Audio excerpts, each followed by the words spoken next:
On a cold Connecticut night, a driver thought he'd stumbled upon a simple brush fire. What he actually discovered would become one of the most chilling cases of calculated murder and identity erasure that investigators had ever seen.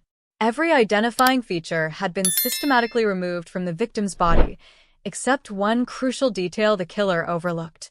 And that single mistake would bring justice to a young woman whose name was Rebecca Koster.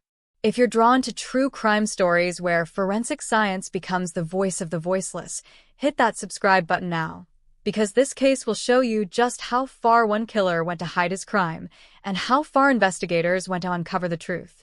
The winding country roads of Stonington, Connecticut, snake through dense forests where darkness falls like a heavy curtain.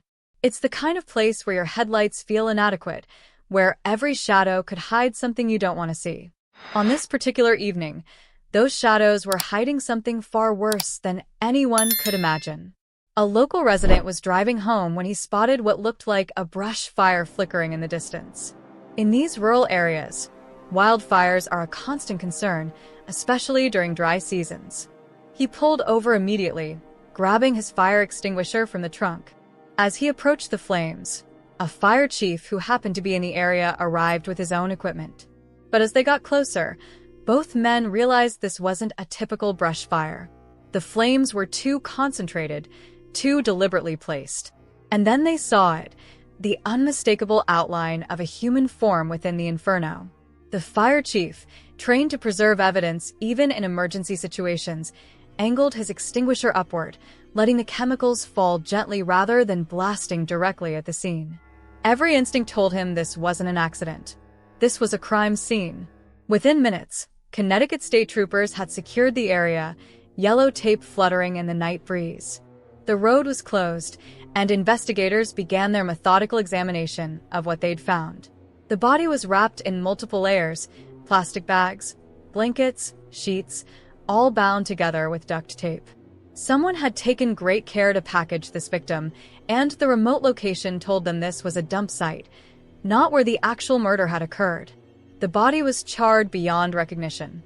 But even in death, even through the flames and smoke, this person was about to tell a story.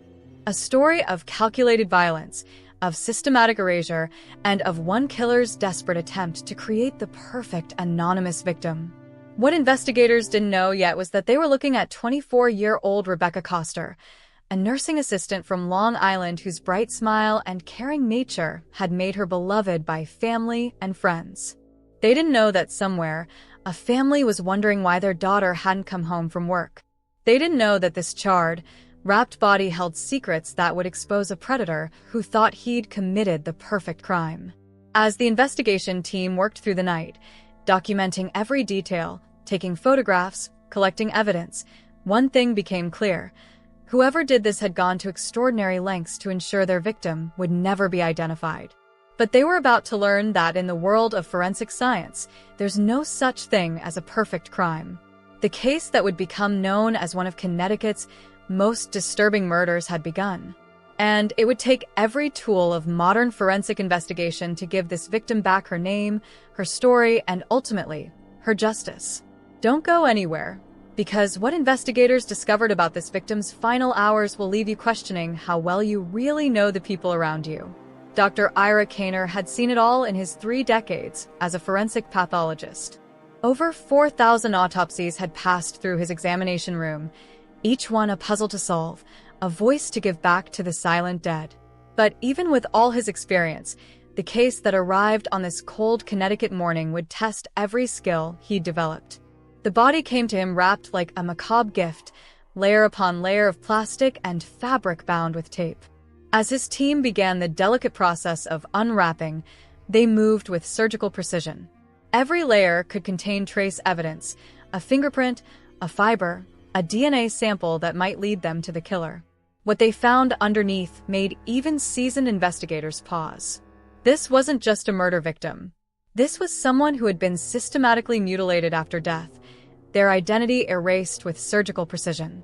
The victim was a young woman, likely in her 20s, light-skinned, possibly African-American or Latina. But beyond these basic observations, identifying her would be nearly impossible through conventional means. Her nose was gone. Her ears had been removed. Her fingers cut off at the knuckles, making fingerprinting impossible. Her toes, also removed, eliminating any possibility of identifying distinctive toe rings or tattoos. But it was the missing patch of skin on her lower back that told Dr. Kaner the most about the killer's mindset. This wasn't random mutilation. This was calculated.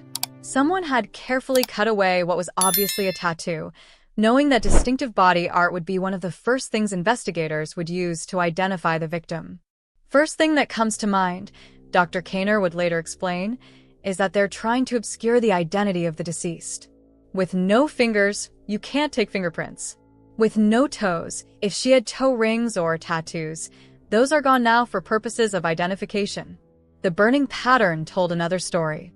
The front of the body was far more severely damaged than the back, indicating she had been lying on her back when set on fire. The area pressed against the ground had been partially protected, which is how Dr. Kaner could clearly see where the tattoo had been surgically removed. But here's where the killer made their first mistake. In their obsession with removing identifying features, they had overlooked one crucial element. The victim's teeth remained intact. Dental records are like fingerprints, unique to each individual. Even if teeth are removed, the jaw structure itself can provide identification markers. And in this case, the killer had left Dr. Kaner the one piece of evidence he needed most.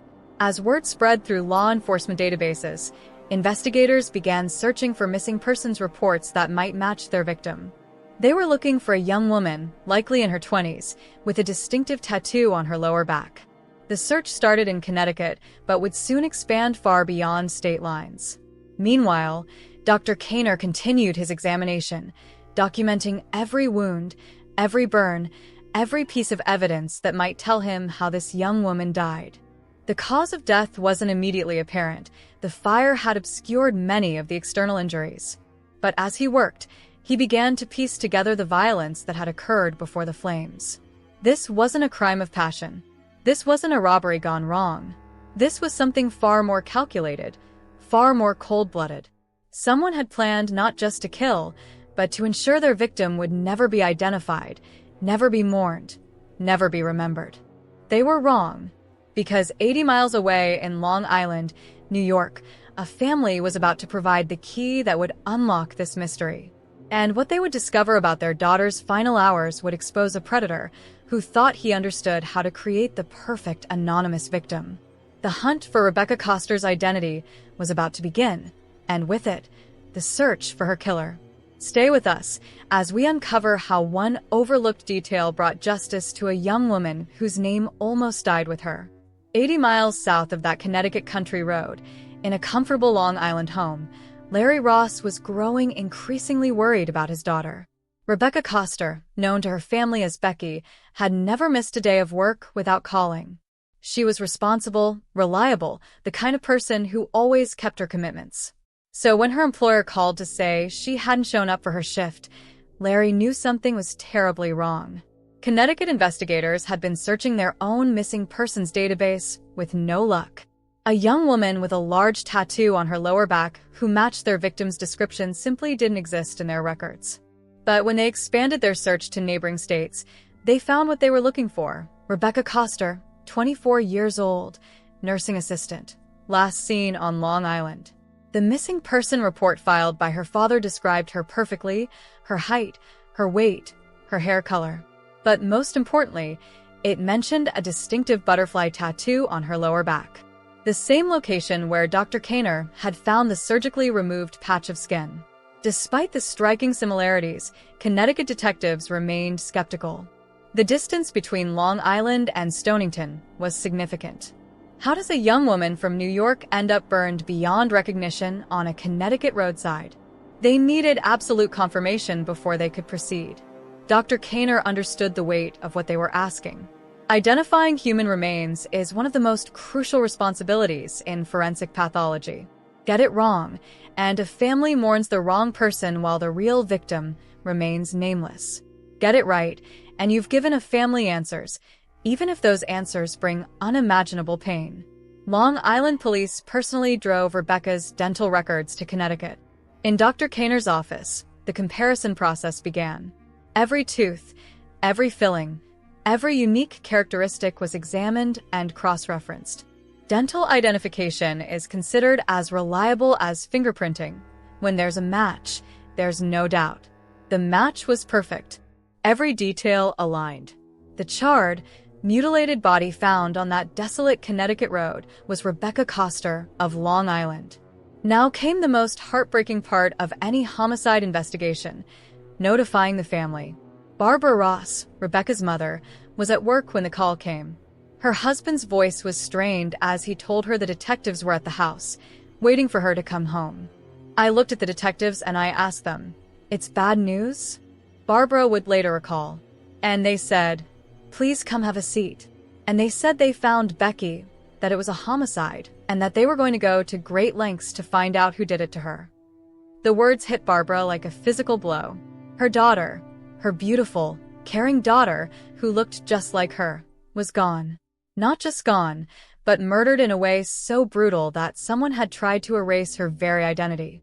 I just grabbed my coat and ran outside. Barbara remembered. I remember running halfway down my driveway, screaming, "Someone killed my baby! Someone killed my baby!" Rebecca Koster had been a vibrant young woman with her whole life ahead of her. She'd followed in her mother's footsteps, becoming a nursing assistant, caring for developmentally disabled adults. She was the kind of person who found joy in helping others, who made her mother proud every single day. Becky was very bubbly, very vibrant, Barbara would say. She was very personable. She liked to go out. She liked to have a good time. She was 24 years old.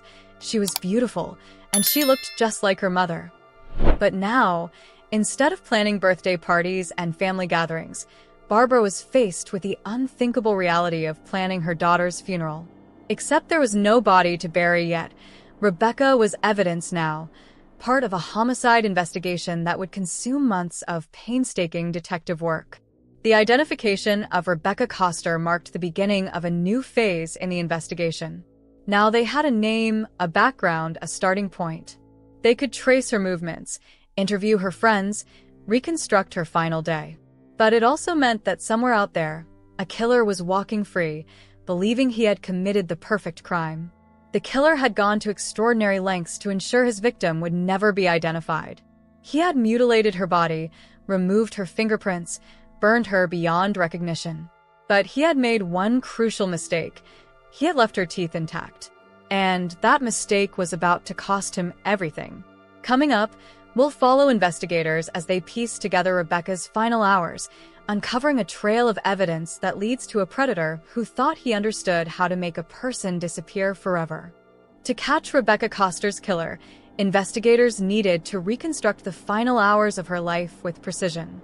Every conversation, every phone call, every moment from her last evening alive could contain the clue that would lead them to her murderer. What they discovered would reveal how a fun night out with friends became a nightmare that ended in calculated murder. Barbara Ross had been working an overnight shift at the nursing home where she was employed. Before leaving for work, she had her last conversation with her daughter, a mundane moment that would be seared into her memory forever. "I remember I was leaving for work and Becky was hovering over her brother, trying to get French fries from him," Barbara recalled. It was such a normal, sisterly moment. Rebecca told her mother she was going out with her best friend Nicole and her boyfriend Dan. They were planning to go to their favorite spot, hang out for a while, then Rebecca would go home, get some sleep, and go to work in the morning. Dan was a relatively new boyfriend. The relationship wasn't serious. They'd only been dating for a short time. Barbara described him as seeming genuine in his affection for Rebecca, though she knew from her daughter that they had their troubles like any couple. The group went to Butcher Boy, a local bar where they often spent their Friday nights. It was the kind of place where everyone knew everyone, where Rebecca felt safe and comfortable. But on this particular night, safety was an illusion. According to Dan and the other friends, they dropped Rebecca off at her house around 3:30 in the morning. Dan said he walked her to the front door, made sure she got inside safely, and that was the last time he saw her.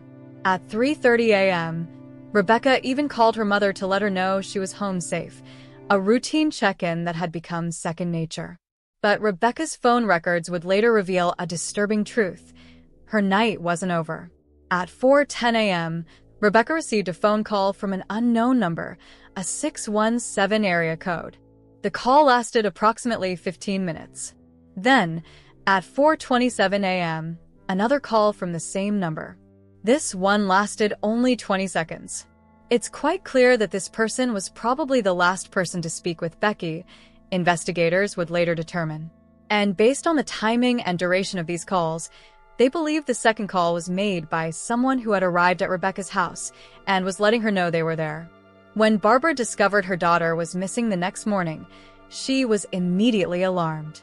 For her not to communicate or respond back to her mother was very, very unusual, she would explain. Rebecca was responsible, reliable. She didn't just disappear. The investigation quickly focused on Dan, Rebecca's boyfriend. In domestic homicides, the intimate partner is statistically the most likely suspect. Investigators brought him in for questioning, and Dan agreed to take a polygraph test to clear his name. The results were disturbing. The polygraph indicated Dan was being deceptive about his knowledge of Rebecca's whereabouts and the events leading up to her disappearance. But despite this red flag, other evidence didn't support Dan as the killer. Dan cooperated fully with the investigation, detectives noted. They interviewed him thoroughly and searched his home from top to bottom. There were no red flags that she'd ever been there. His story matched those of the other friends who were with them that night. Every detail corroborated. More importantly, Dr. Kaner's examination of Rebecca's body had revealed crucial information about the timing of her death. Toxicology tests showed no alcohol in her system, despite the fact that she'd been drinking at the bar earlier that evening. Since metabolism stops at death, this meant Rebecca had been alive for several hours after leaving the bar, time enough to process the alcohol from her system. The estimated time of death was approximately 4 hours after Rebecca was last seen alive. This timeline, combined with the phone calls, painted a chilling picture. Someone had called Rebecca in the early morning hours, convinced her to meet them, and then killed her. But who was the person behind that 617 number? And how did they get Rebecca's phone number in the first place? The investigation was about to take a technological turn.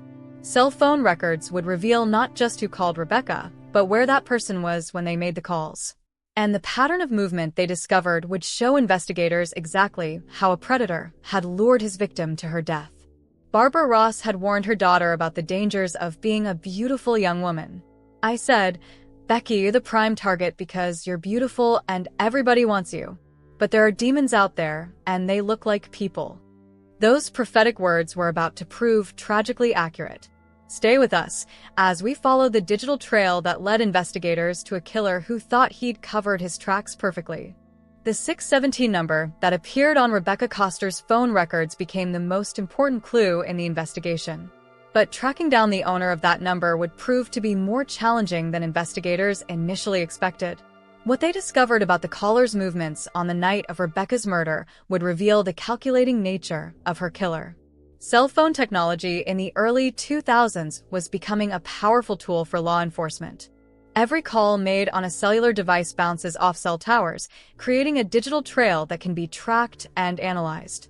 When investigators obtained the records for the 617 number, they found something that made their blood run cold.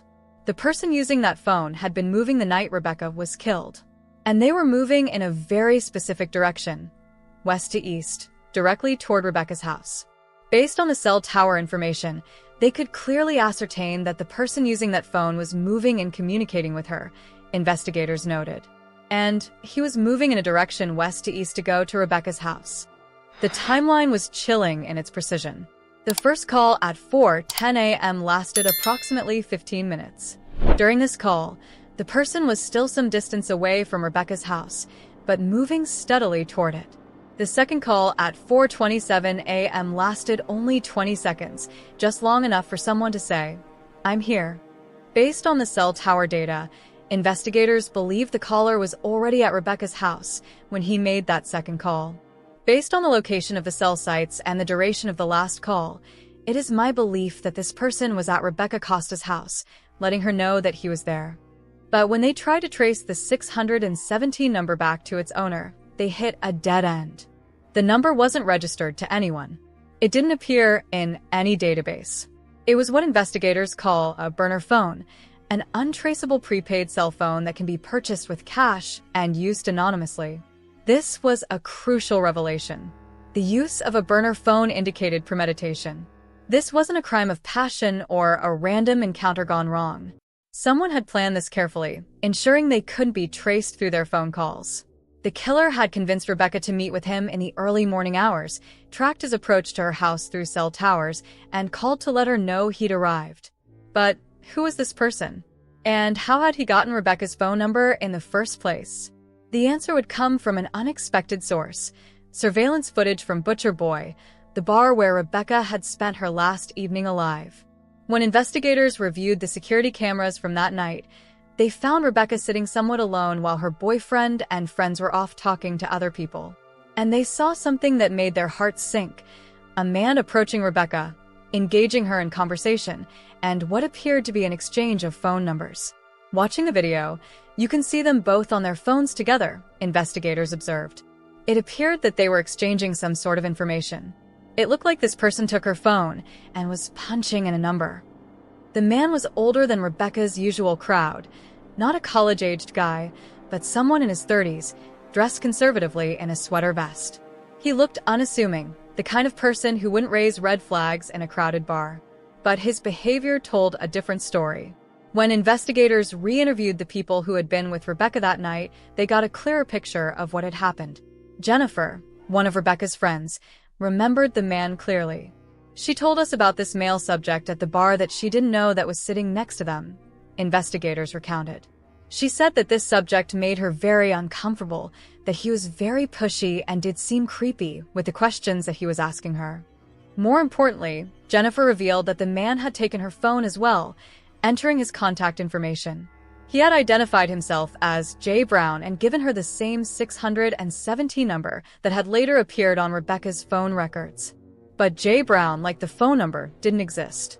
Computer crimes detectives extracted the information from Jennifer's phone, confirming that Jay Brown with a 617 number had been entered into her contacts that night. But there was no Jay Brown associated with that number in any database. The killer had used a false name and an untraceable phone. He had systematically targeted multiple women at the bar, not just Rebecca. This wasn't a chance encounter. This was a predator at work. But even the most careful predators make mistakes. And this killer's mistake was about to be discovered on a piece of duct tape that had been wrapped around Rebecca's body. The Connecticut Crime Laboratory had been processing the evidence from the crime scene, and what they found would crack the case wide open. 2 perfect thumbprints on the sticky side of the duct tape that had bound Rebecca's body. In a case where the victim's fingerprints had been deliberately removed, the killer had left his own. Those prints would lead investigators to a man whose real name was Evans Ganthier, and whose criminal background would reveal a pattern of behavior that made him the perfect suspect for Rebecca's murder. Don't miss what happens next as we reveal the true identity of the phantom caller and how his own arrogance led to his downfall. The surveillance footage from Butcher Boy Bar would become the key to unlocking the mystery of Rebecca Koster's final hours. But what investigators found on those tapes revealed something far more disturbing than a chance encounter gone wrong. They were looking at a calculated predator who had turned a simple night out into a hunting ground. The footage showed Rebecca sitting somewhat apart from her friends, a moment of vulnerability that her killer had expertly exploited. While her boyfriend Dan and their friends were engaged in conversations with other people, Rebecca found herself alone at their table. That's when he approached. The man was clearly older than the typical bar crowd, not a college student or someone in their early 20s, but a man in his 30s. He was dressed conservatively, wearing what appeared to be a sweater vest, presenting himself as harmless and unassuming. It was a carefully crafted appearance designed to disarm potential victims. He enters her space and enters it quickly, investigators noted as they analyzed the footage. There is communication between them for a period of time. But it was what happened next that showed the calculated nature of the approach. Both Rebecca and the man could be seen using their phones together, clearly exchanging contact information. The man took Rebecca's phone and appeared to be entering his number, just as he had done with Jennifer earlier that evening. This wasn't a spontaneous connection. This was a systematic approach that the killer had likely used before. Target isolated women, present as harmless and friendly, exchange numbers, then use those numbers to arrange later meetings when the victims would be alone and vulnerable. When investigators re-interviewed Jennifer, Rebecca's friend, they got the full picture of what had happened that night. Jennifer's memory of the encounter was vivid and unsettling. She told us about this male subject at the bar that she didn't know that was sitting next to them, investigators recounted. She said that this subject made her very uncomfortable, that he was very pushy and did seem creepy with the questions that he was asking her. The man had been aggressive in his pursuit of both women's contact information. He had taken Jennifer's phone without permission and entered himself as J. Brown with a 617 number. The same number that would later appear on Rebecca's phone records in the final hours of her life. But Jennifer had been lucky. Her instincts had warned her that something was wrong with this man. She had no intention of ever calling the number he'd given her. Rebecca, unfortunately, had been less cautious. The pieces were falling into place, but investigators still faced a crucial problem. J. Brown didn't exist. The name was fake, the phone number was untraceable, and they had no way to identify the man from the surveillance footage alone. That's when the Connecticut Crime Laboratory called with news that would change everything. The latent fingerprint examiner had been working on the duct tape that had been wrapped around Rebecca's body. Processing fingerprints from tape is challenging under normal circumstances, but when that tape has been exposed to fire, it becomes nearly impossible. The heat, the smoke, the chemical damage, all of these factors can destroy the delicate ridge patterns that make fingerprints unique. But in this case, they got lucky.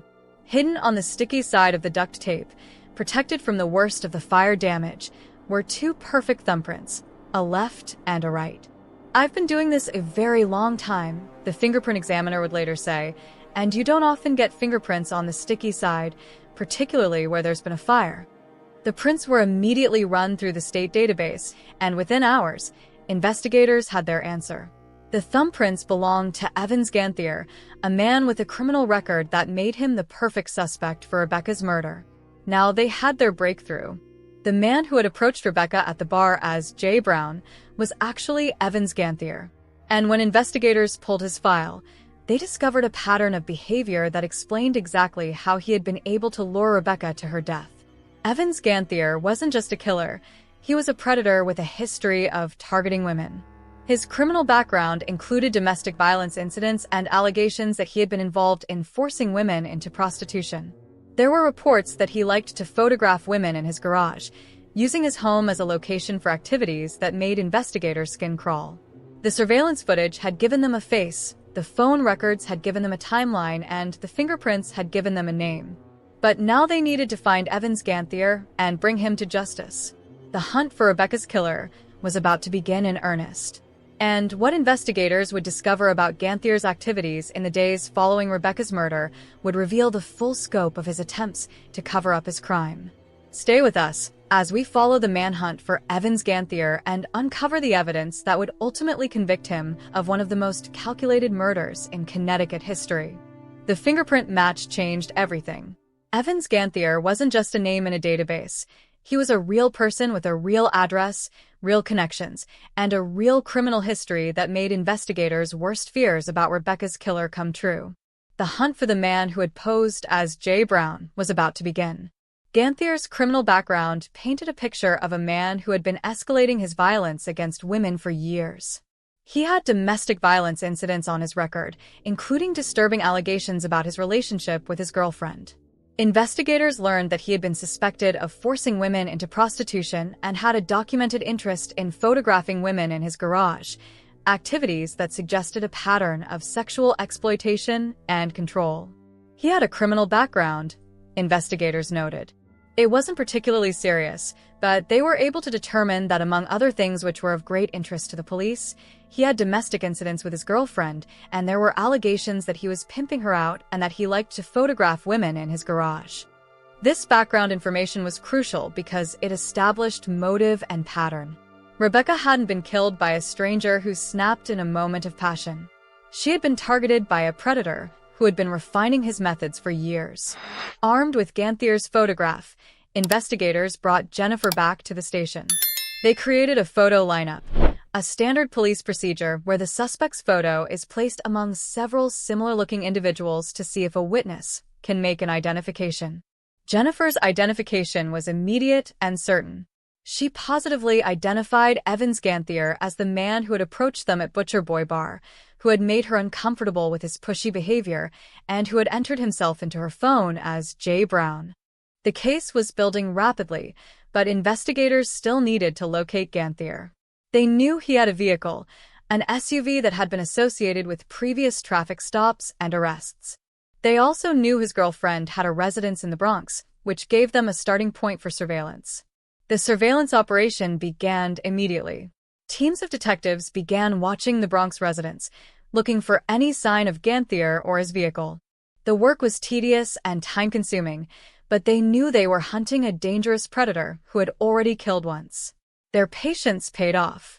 One night, surveillance teams spotted Ganthier's SUV parked near his girlfriend's residence. The following day, they watched as he walked to the vehicle and got inside.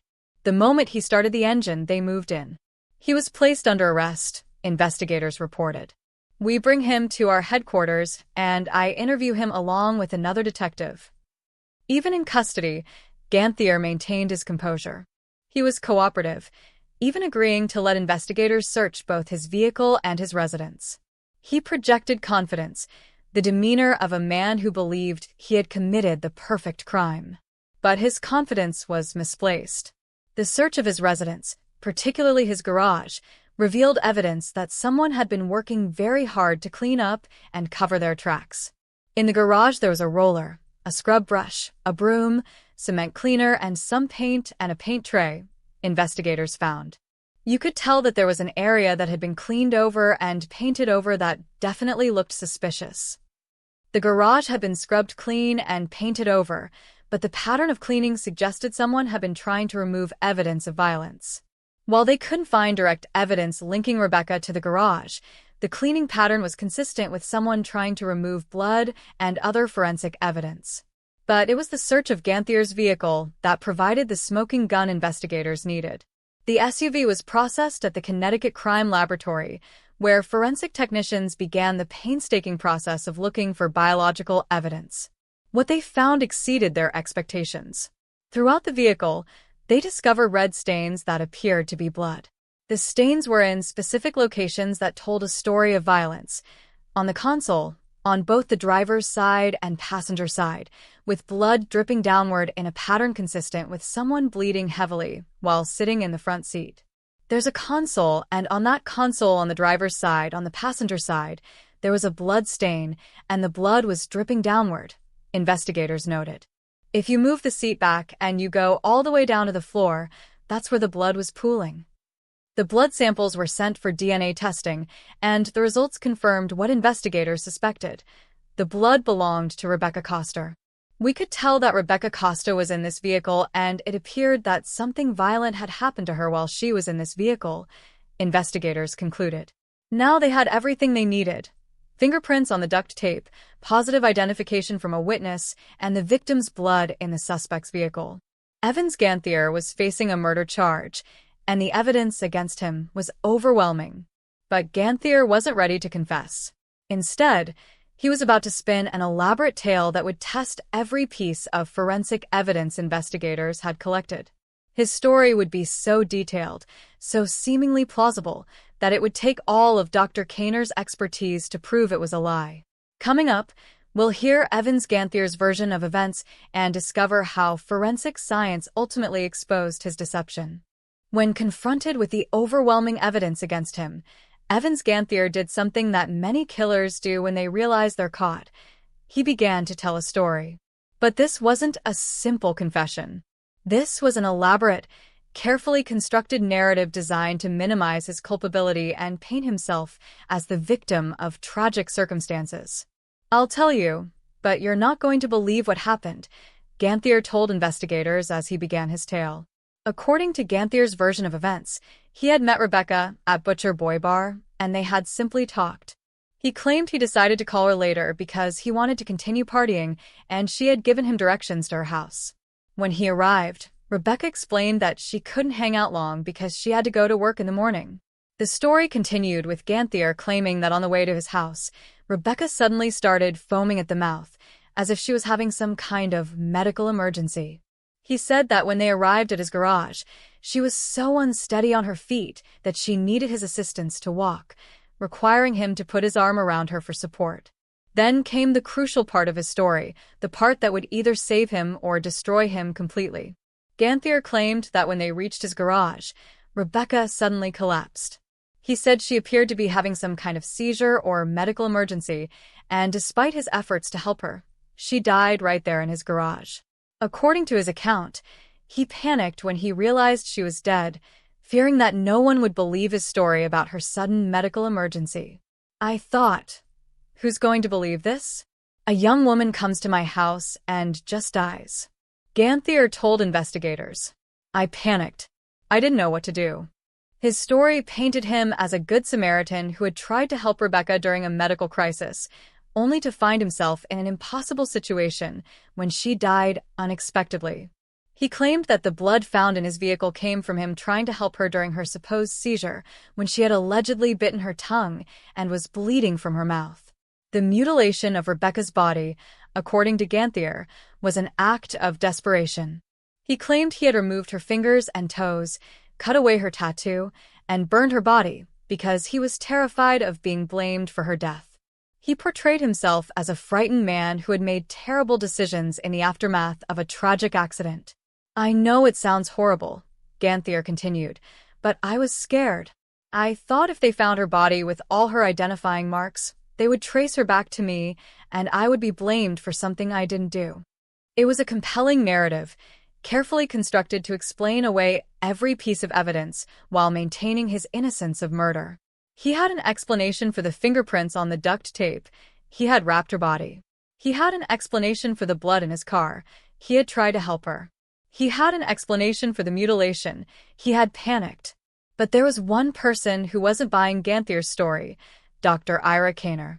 Dr. Kaner had been performing autopsies for over 3 decades, and he had seen every type of death imaginable. He had examined victims of accidents, suicides, overdoses, and homicides. He knew the difference between a body that had died from natural causes and one that had been murdered. When I examine a body, Dr. Kaner explained, I'm looking for the truth. The body doesn't lie. It tells me exactly what happened, how it happened, and often in what order it happened. As Dr. Kaner began his detailed examination of Rebecca's remains, he was looking for evidence that would either support or refute Ganthier's claim of accidental death. What he found would shatter Ganthier's carefully constructed story. First, Dr. Kaner examined the blood loss patterns. If Rebecca had died from a seizure or medical emergency, there would be specific indicators in her blood and tissue. If she had bitten her tongue severely enough to cause the amount of blood found in Ganthier's vehicle, there would be evidence of that injury in her mouth and throat. There was no evidence of tongue biting, Dr. Kaner reported. No evidence of seizure activity. No evidence of any medical emergency that would cause the kind of blood loss we found in the defendant's vehicle. But it was what Dr. Kaner found in Rebecca's throat that would prove to be the most damning evidence against Ganthier's story. During his examination, Dr. Kaner discovered something that made his blood run cold. Evidence of strangulation. Despite the fire damage to Rebecca's body, he was able to identify clear signs that she had been manually strangled, choked with someone's hands around her throat. The hyoid bone was fractured, Dr. Kaner explained. This is a small bone in the throat that is very difficult to break unless significant pressure is applied to the neck. It's a classic sign of strangulation. More importantly, Dr. Kaner was able to determine that the strangulation had occurred while Rebecca was still alive. The blood found in Ganthier's vehicle wasn't from a medical emergency or a bitten tongue. It was from Rebecca fighting for her life as she was being strangled. The bleeding patterns were consistent with someone who was struggling, who was fighting, Dr. Kaner noted. This wasn't a peaceful death from a medical emergency. This was a violent death from homicidal strangulation. The forensic evidence was devastating to Ganthier's defense. But Dr. Kaner wasn't finished. His examination would reveal even more evidence that would expose the true nature of Rebecca's final hours. The positioning of Rebecca's body when it was found, the pattern of the fire damage, the location of the blood in Ganthier's vehicle. All of these factors told a story that was completely inconsistent with Ganthier's claims of accidental death. Based on my examination, Dr. Kaner concluded, Rebecca Koster was murdered. She was strangled to death, and the evidence shows that she fought for her life during the attack. The case against Evans Ganthier was now airtight. His elaborate story of accidental death had been demolished by forensic science. The evidence showed that he had lured Rebecca to his home, strangled her to death, mutilated her body to prevent identification, and then burned her remains in an attempt to destroy all evidence of his crime. But Ganthier wasn't ready to give up. Even faced with overwhelming forensic evidence, he continued to maintain his innocence. His case was headed to trial, where a jury would have to decide whether to believe his story of accidental death or the scientific evidence that proved he was a cold-blooded killer. The trial of Evans Ganthier would become a battle between emotion and evidence, between a carefully crafted lie and the unforgiving truth of forensic science. And for Rebecca's family, it would be their only chance to see justice for their daughter's brutal murder. The courtroom was packed as the trial of Evans Ganthier began. This wasn't just another murder case. This was a battle between science and deception, between the unforgiving truth of forensic evidence and the carefully constructed lies of a killer who believed he could talk his way out of justice. Rebecca's family sat in the front row, their faces a mixture of grief and determination. Barbara Ross, Rebecca's mother, had waited years for this moment. She had endured the unthinkable loss of her daughter, the horrific details of her murder, and the agonizing wait for the legal system to bring her daughter's killer to justice. "I wanted to look him in the eye," Barbara would later say. "I wanted him to see what he had done to our family. I wanted him to know that Rebecca had people who loved her, who would never stop fighting for her." The prosecution's case was methodical and devastating. They walked the jury through every piece of evidence, every forensic finding, every expert testimony that proved Evans Ganthier had committed premeditated murder. The fingerprints on the duct tape were presented first. The fingerprint expert testified that the chances of these prints belonging to anyone other than Evans Ganthier were virtually impossible. The prints were perfect matches, with multiple points of comparison that exceeded the standards required for positive identification. These fingerprints, the expert testified, are like DNA. They are unique to Evans Ganthier, and they prove beyond any doubt that he handled the tape that was used to wrap Rebecca Koster's body. But it was the testimony of Dr. Ira Kaner that would prove to be the most damning evidence against Ganthier's defense. Dr. Kaner took the stand as the prosecution's star witness, his 3 decades of experience lending weight to every word he spoke. He methodically explained his examination of Rebecca's body, using medical terminology and forensic science to paint a picture of brutal murder that contradicted every aspect of Ganthier's story. The defendant claims that Ms. Koster died from a medical emergency, Dr. Kaner testified. But the evidence tells a completely different story. The evidence tells us that Rebecca Koster was murdered. Dr. Kaner explained the significance of the fractured hyoid bone, describing how this small bone in the throat is protected by muscles and cartilage, making it extremely difficult to break without significant force applied directly to the neck. This fracture, Dr. Kaner explained to the jury, is a classic sign of manual strangulation. It occurs when someone's hands are placed around the victim's throat and significant pressure is applied. It is not an injury that occurs during a medical emergency or seizure. The defense team tried to challenge Dr. Kaner's findings, suggesting that the fire damage to Rebecca's body made definitive conclusions impossible.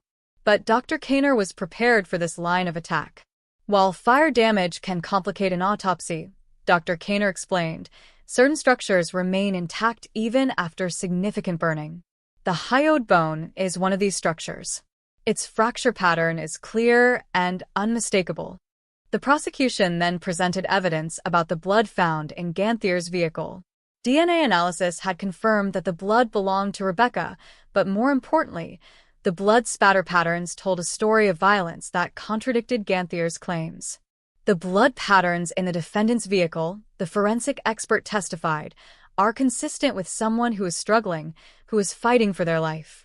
The blood was not from a medical emergency or a bitten tongue, as the defendant claims. The patterns indicate violent trauma occurring while the victim was conscious and fighting. The prosecution also presented evidence about the systematic mutilation of Rebecca's body. They argued that the removal of her fingers, toes, and tattoo was not the panicked reaction of a frightened man, but the calculated actions of a killer who was trying to prevent his victim from being identified. This was not panic, the prosecutor argued. This was planning. This was someone who knew exactly what he was doing and why he was doing it. The defendant didn't just remove Rebecca's fingers randomly. He removed them at the knuckles, making fingerprinting impossible. He didn't just damage her tattoo. He surgically removed it to prevent identification. The cell phone evidence was presented next, showing the jury how Ganthier had used a burner phone to contact Rebecca and track his approach to her house. The timeline of calls, combined with the cell tower data, painted a picture of a predator who had planned his attack carefully. The defendant didn't just happen to call Rebecca Koster, the prosecutor explained. He obtained her phone number at the bar by misrepresenting himself as J. Brown. He used an untraceable phone to contact her. He tracked his approach to her house through a series of calls. This was premeditated murder. The defense team's case relied heavily on Ganthier's story of accidental death. They argued that he was a man who had made terrible decisions in the aftermath of a tragic accident, but that he was not a murderer. Ladies and gentlemen of the jury, the defense attorney argued, my client made some very poor decisions when Rebecca Koster died unexpectedly in his garage. But poor decisions don't make him a murderer. The prosecution wants you to believe that my client is a monster, but the evidence shows that he is a man who panicked when faced with an impossible situation. The defense tried to explain away each piece of evidence. They suggested that the fingerprints on the duct tape were the result of Ganthier wrapping Rebecca's body after she had died from natural causes. They claimed that the blood in his vehicle was from his attempts to help her during her supposed medical emergency. But when it came to explaining the fractured hyoid bone, the defense had no credible answer. They suggested that the fire damage had somehow caused the fracture, but Dr. Kaner's testimony made it clear that fire damage doesn't cause the specific type of fracture found in Rebecca's throat. The prosecution's closing argument was devastating. They systematically demolished Ganthier's story, using forensic evidence to prove that Rebecca had been murdered. The defendant wants you to believe that Rebecca Koster just happened to die in his garage, the prosecutor argued. But the evidence tells us something very different. The evidence tells us that Rebecca Koster was strangled to death by Evans Ganthier's hands. The evidence tells us that she fought for her life. The evidence tells us that after he killed her, he mutilated her body to prevent identification and then burned her remains to destroy the evidence. The prosecutor continued, Evans Ganthier is not a victim of circumstances. He is not a man who made poor decisions in a moment of panic. He is a predator who targeted Rebecca Koster, lured her to his home, murdered her, and then went to extraordinary lengths to cover up his crime. The defense's closing argument was an emotional appeal for mercy, asking the jury to consider the possibility that Ganthier was telling the truth about the accidental death. The courtroom was packed as the trial of Evans Ganthier began. This wasn't just another murder case. This was a battle between science and deception, between the unforgiving truth of forensic evidence and the carefully constructed lies of a killer who believed he could talk his way out of justice. Rebecca's family sat in the front row, their faces a mixture of grief and determination.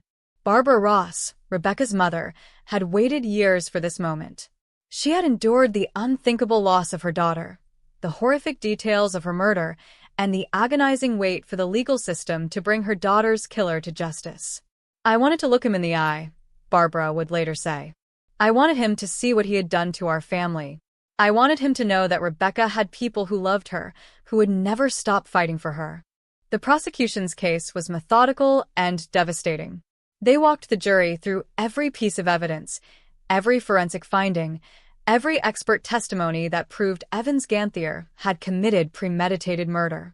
The fingerprints on the duct tape were presented first. The fingerprint expert testified that the chances of these prints belonging to anyone other than Evans Ganthier were virtually impossible.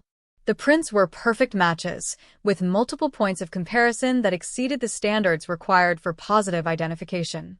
These fingerprints, the expert testified, are like DNA. They are unique to Evans Ganthier, and they prove beyond any doubt that he handled the tape that was used to wrap Rebecca Koster's body. But it was the testimony of Dr. Ira Kaner that would prove to be the most damning evidence against Ganthier's defense.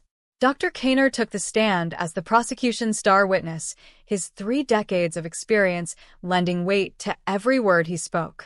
He methodically explained his examination of Rebecca's body, using medical terminology and forensic science to paint a picture of brutal murder that contradicted every aspect of Ganthier's story. The defendant claims that Ms. Koster died from a medical emergency, Dr. Kaner testified. But the evidence tells a completely different story. The evidence tells us that Rebecca Koster was murdered. Dr. Kaner explained the significance of the fractured hyoid bone, describing how this small bone in the throat is protected by muscles and cartilage, making it extremely difficult to break without significant force applied directly to the neck. This fracture, Dr. Kaner explained to the jury, is a classic sign of manual strangulation. It occurs when someone's hands are placed around the victim's throat and significant pressure is applied. It is not an injury that occurs during a medical emergency or seizure. The defense team tried to challenge Dr. Kaner's findings, suggesting that the fire damage to Rebecca's body made definitive conclusions impossible. But Dr. Kaner was prepared for this line of attack. While fire damage can complicate an autopsy, Dr. Kaner explained, certain structures remain intact even after significant burning. The hyoid bone is one of these structures. Its fracture pattern is clear and unmistakable. The prosecution then presented evidence about the blood found in Ganthier's vehicle. DNA analysis had confirmed that the blood belonged to Rebecca, but more importantly, the blood spatter patterns told a story of violence that contradicted Ganthier's claims. The blood patterns in the defendant's vehicle, the forensic expert testified, are consistent with someone who is struggling, who is fighting for their life. The blood was not from a medical emergency or a bitten tongue, as the defendant claims. The patterns indicate violent trauma occurring while the victim was conscious and fighting. The prosecution also presented evidence about the systematic mutilation of Rebecca's body. They argued that the removal of her fingers, toes, and tattoo was not the panicked reaction of a frightened man, but the calculated actions of a killer who was trying to prevent his victim from being identified. This was not panic, the prosecutor argued. This was planning. This was someone who knew exactly what he was doing and why he was doing it. The defendant didn't just remove Rebecca's fingers randomly, he removed them at the knuckles, making fingerprinting impossible. He didn't just damage her tattoo, he surgically removed it to prevent identification. The cell phone evidence was presented next, showing the jury how Ganthier had used a burner phone to contact Rebecca and track his approach to her house. The timeline of calls, combined with the cell tower data, painted a picture of a predator who had planned his attack carefully. The defendant didn't just happen to call Rebecca Koster, the prosecutor explained. He obtained her phone number at the bar by misrepresenting himself as Jay Brown. He used an untraceable phone to contact her. He tracked his approach to her house through a series of calls. This was premeditated murder. The defense team's case relied heavily on Ganthier's story of accidental death. They argued that he was a man who had made terrible decisions in the aftermath of a tragic accident, but that he was not a murderer. Ladies and gentlemen of the jury, the defense attorney argued, my client made some very poor decisions when Rebecca Koster died unexpectedly in his garage. But poor decisions don't make him a murderer. The prosecution wants you to believe that my client is a monster, but the evidence shows that he is a man who panicked when faced with an impossible situation. The defense tried to explain away each piece of evidence. They suggested that the fingerprints on the duct tape were the result of Ganthier wrapping Rebecca's body after she had died from natural causes. They claimed that the blood in his vehicle was from his attempts to help her during her supposed medical emergency. But when it came to explaining the fractured hyoid bone, the defense had no credible answer. They suggested that the fire damage had somehow caused the fracture, but Dr. Kaner's testimony made it clear that fire damage doesn't cause the specific type of fracture found in Rebecca's throat. The prosecution's closing argument was devastating. They systematically demolished Ganthier's story, using forensic evidence to prove that Rebecca had been murdered. The defendant wants you to believe that Rebecca Koster just happened to die in his garage, the prosecutor argued. But the evidence tells us something very different. The evidence tells us that Rebecca Koster was strangled to death by Evans Ganthier's hands. The evidence tells us that she fought for her life. The evidence tells us that after he killed her, he mutilated her body to prevent identification and then burned her remains to destroy the evidence. The prosecutor continued, Evans Ganthier is not a victim of circumstances. He is not a man who made poor decisions in a moment of panic. He is a predator who targeted Rebecca Koster, lured her to his home, murdered her, and then went to extraordinary lengths to cover up his crime. The defense's closing argument was an emotional appeal for mercy, asking the jury to consider the possibility that Ganthier was telling the truth about the accidental death. The sentencing phase of Evans Ganthier's trial would prove to be just as emotionally charged as the guilty verdict itself. Connecticut law allowed for victim impact statements, giving Rebecca's family the opportunity to speak directly to the man who had destroyed their lives. For Barbara Ross, this was the moment she had been waiting for, the chance to look her daughter's killer in the eye and tell him exactly what he had taken from her family. The courtroom was silent as Barbara Ross approached the podium. She had prepared for this moment for months, writing and rewriting her statement, trying to find the words that could possibly convey the magnitude of her loss. But no words could truly capture the emptiness that Evans Ganthier had created in her life. "You took my baby away from me," Barbara began, her voice trembling with emotion. "Rebecca was everything to me. She was my daughter, my friend, my pride and joy. She had her whole life ahead of her.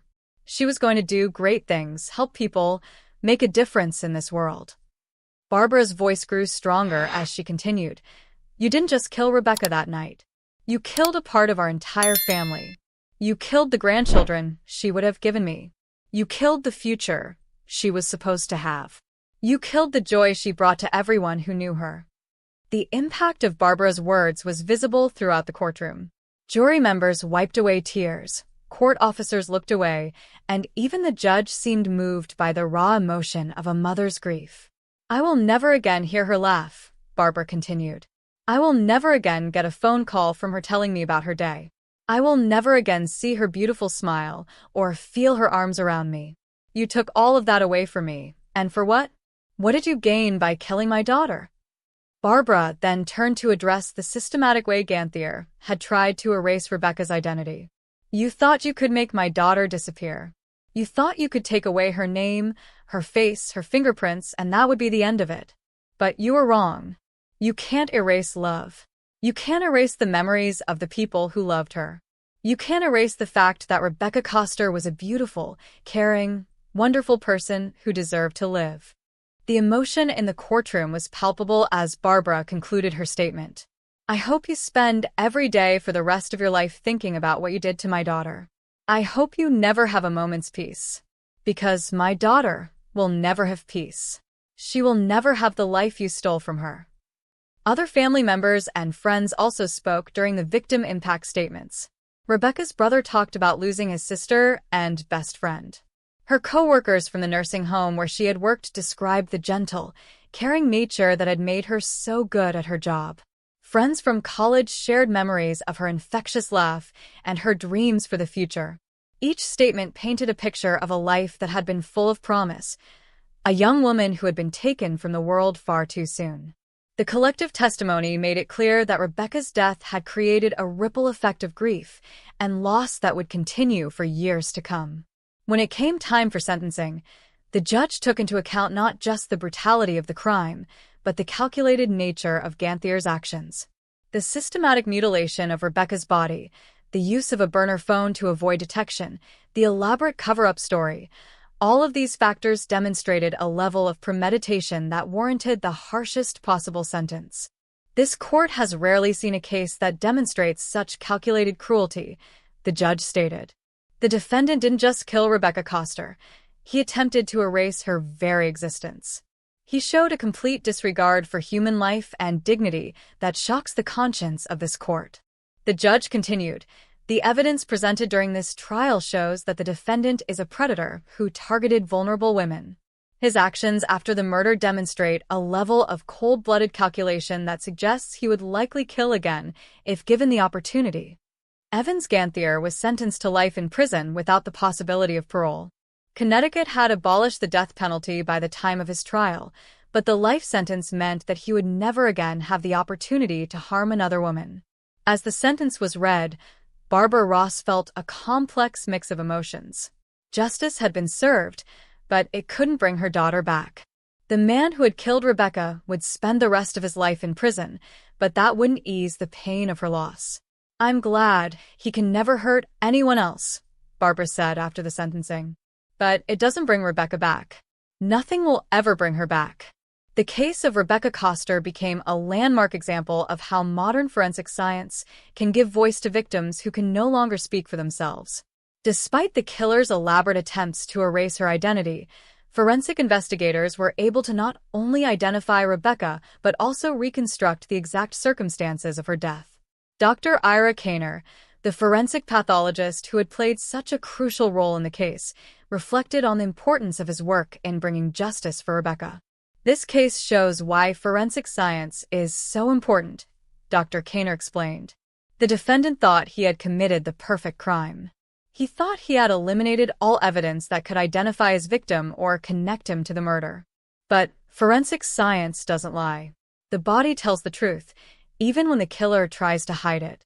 The fingerprints on the duct tape, the DNA evidence in Ganthier's vehicle, the cell phone records, the surveillance footage, all of these pieces of evidence had worked together to create an unbreakable chain of proof that led directly to Evans Ganthier. But perhaps the most important aspect of the case was how it demonstrated the power of persistence in the face of seemingly impossible circumstances. When Rebecca's burned and mutilated body was found on that Connecticut roadside, investigators could have easily given up. The extent of the damage to her body, the lack of obvious identifying features, the remote location, all of these factors suggested that this might be a case that would never be solved. Instead, investigators refused to give up. They methodically processed every piece of evidence, followed every lead, and used every tool of modern forensic science to give Rebecca back her name and her story. The case also highlighted the importance of public awareness about predatory behavior. Evans Ganthier had been able to approach Rebecca at the bar because he appeared harmless and unthreatening. His conservative appearance and friendly demeanor had allowed him to get close to multiple women, exchanging phone numbers and setting up future meetings. People need to trust their instincts, investigators noted. Jennifer, Rebecca's friend, felt uncomfortable with Ganthier's behavior at the bar. Those instincts were right. If something feels wrong, it probably is wrong. The case of Rebecca Koster serves as a reminder that evil can hide behind the most ordinary appearances. Evans Ganthier wasn't a monster with horns and fangs. He was a man in a sweater vest who knew how to blend in, how to appear trustworthy, how to exploit the basic human tendency to give others the benefit of the doubt. Today, Rebecca Koster is remembered not as a victim, but as a young woman who lived her life with purpose and compassion. Her work as a nursing assistant, caring for developmentally disabled adults, demonstrated her commitment to helping others. Her relationship with her family, particularly her close bond with her mother, showed the love and joy she brought to those around her. The Rebecca Koster case stands as a testament to the power of forensic science, the persistence of dedicated investigators, and the unbreakable bonds of family love. It shows us that no matter how hard someone tries to erase a person's identity, the truth will eventually emerge. For Barbara Ross, the pain of losing her daughter will never fully heal. But she takes comfort in knowing that justice was served, that her daughter's killer was held accountable for his crimes, and that Rebecca's story will continue to be told. Rebecca's death wasn't meaningless, Barbara reflected. If her story can help other people be more aware, more careful, more likely to trust their instincts when something feels wrong, then maybe some good can come from this tragedy. The case of Rebecca Koster reminds us that behind every forensic investigation is a real person with a real family who loved them. It shows us that the work of forensic scientists, investigators, and prosecutors isn't just about solving crimes. It's about giving voice to those who can no longer speak for themselves. Rebecca Koster's voice was silenced by her killer, but through the dedication of those who refused to let her story end in anonymity, her voice was ultimately heard. And that voice spoke one clear, unmistakable truth. Justice will prevail, even when evil thinks it has won.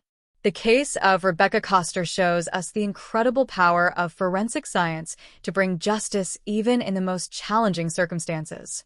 A killer who thought he had committed the perfect crime was brought down by the very evidence he tried to destroy. Rebecca's story proves that no matter how hard someone tries to erase a person's identity, the truth will eventually emerge. If you found this case as compelling as we did, please hit that subscribe button and ring the notification bell so you never miss our deep dives into true crime cases where science and justice collide. These stories matter because they remind us that behind every forensic investigation is a real person with a real family who loved them. Let us know in the comments what you think about this case. Were you surprised by how Evans Ganthier was ultimately caught? What did you think about the role forensic science played in bringing justice for Rebecca? And what other cases would you like us to cover in future videos? Your engagement helps us continue bringing these important stories to light, giving voice to victims who can no longer speak for themselves.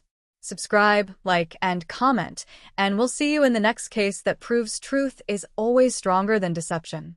Thanks for watching, and remember, in the world of forensic science, there's no such thing as a perfect crime.